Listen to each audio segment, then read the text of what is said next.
Pozdrav youtuberi, evo nas u drugom dijelu kako je to CS16 demo. Danas ću vam pokažem kako da skinete Live Virtual Dub. Kliknete ovdje i skinete Live, ja sam već skinuo. I sada ovaj folder treba staviti u Program Files. Znači idete u moj kompjuter, C, Program Files i to samo sad prenesete. I to treba pošaljete na desktop. Ovako je desni klik, send to desktop i evo vidimo, tu je na desktopu. Sada treba da skinemo Virtual Dub.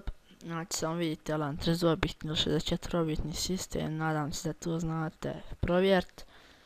Idete ovdje u moje 32-bitni. I to će da skine.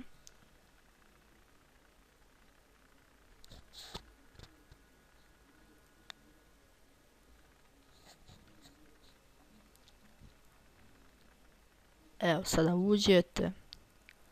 Evo vidimo, to isto treba da napravimo, na primjer ovako. Idemo na Program Files, idemo desni klik New Folder i sada upišemo ime, na primjer Virtual Dub.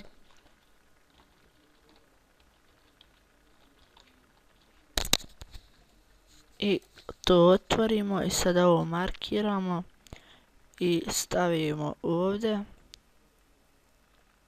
I ovo možda zatvorimo.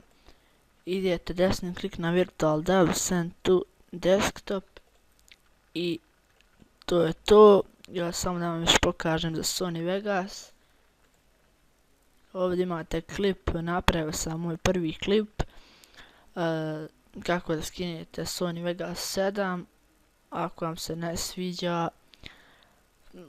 zato što je malo stariji, ima 10 i ovih 11 i 13.